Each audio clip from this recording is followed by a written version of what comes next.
Hi everyone, welcome back to another episode of Meltdown Abroad. As you know, we're putting the questions into your hands by answering some of your parenting meltdowns. Let's get into it. We have a mom here of a 3-year-old. She says, my daughter is constantly moving and can't focus long enough to learn letters or numbers and isn't potty trained yet. I'm finding myself frustrated all the time and wondering what I'm doing wrong. This is a mom of a 3-year-old. Okay. Yeah, so I definitely have a couple questions with this one. Are there certain things that just sort of strike you in the situation, just to sort of start us off? Well, I can say there's definitely one developmental appropriate thing that's being looked at, and we can probably prioritize that more so over the others. Yeah. Oh yeah, for sure. Yeah. Okay, so what would certainly I think be referring to here is that at 3, potty training is a great learning goal, right? Especially to prepare them for either preschool or kindergarten. Yeah.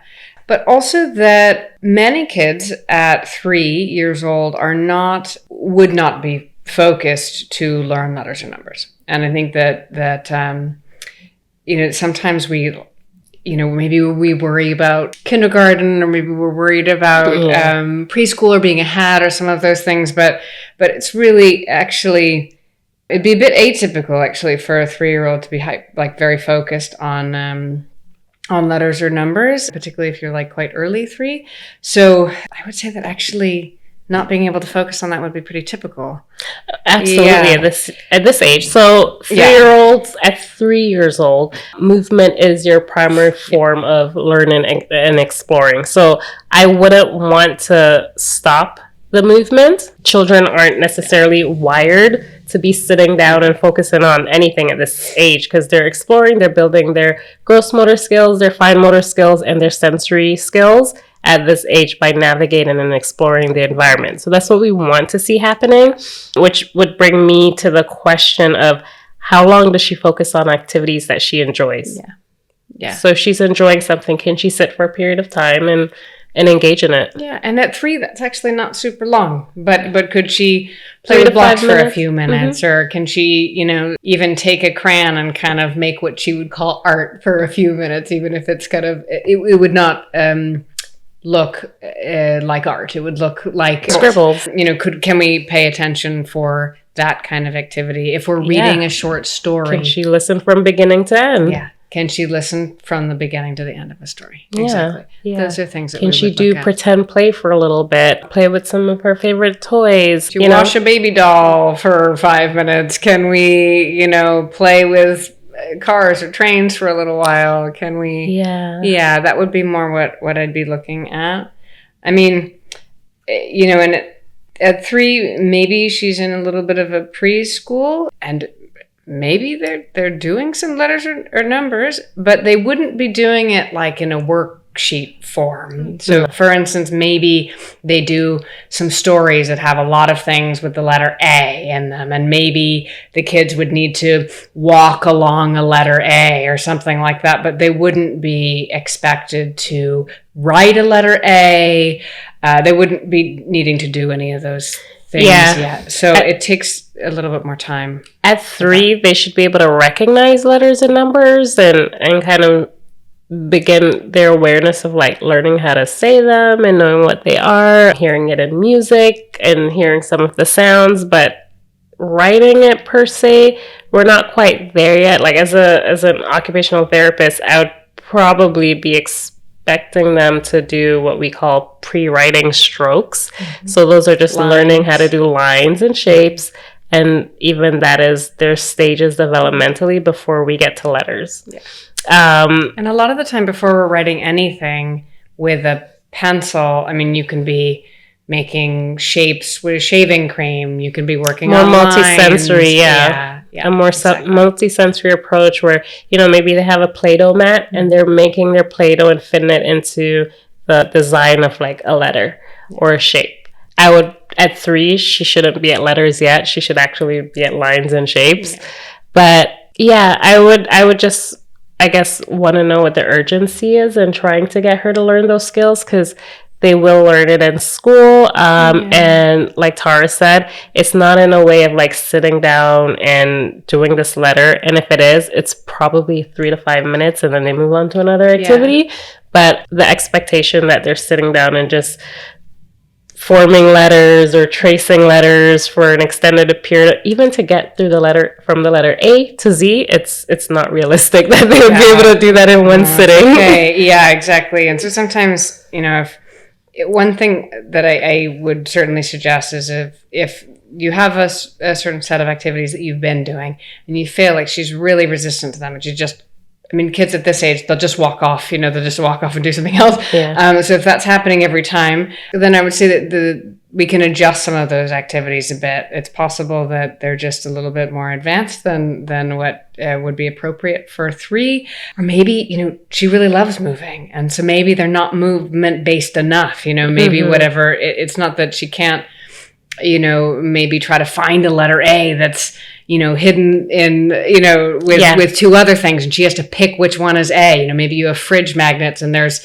some, a couple other things, and she has to find which one is A, that where she can get up and grab it physically and hold it. Like that would be something that might be appropriate at 3, that would still allow you to feel like you're introducing some of these things, but I would definitely consider them to be like an introduction rather than that she has to have some sort of great fluency or anything at this time. Yeah. And if it's that she's tiring you out and you just don't want to move all the time, you can put it in a sensory bin, like just have beads and a whole bunch of items and they fish it out in one place because she's still getting the movement. Yeah. In fact, she's building her fine motor skills, and that's okay. We don't always have to do the gross motor stuff running around. But definitely, I think at this age, it's just more about recognition and not so much writing.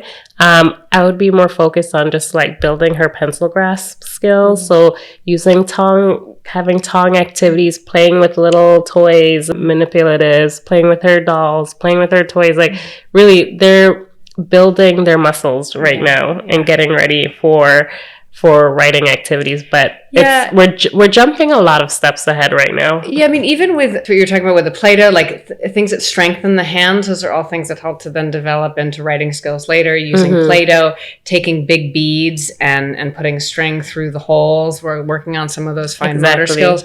Those all translate later into some of the writing skills that we want kids to develop. Yeah, I think the reason why you're getting the resistance is because her body is not ready and it knows it. It needs to move. It needs to move. Yeah, I would not have any expectation. But what we can just jump into are the strategies. Yeah, for sure. So I think, she's at this age, their bodies are telling us a lot of things. Her body really needs to move. So it's okay.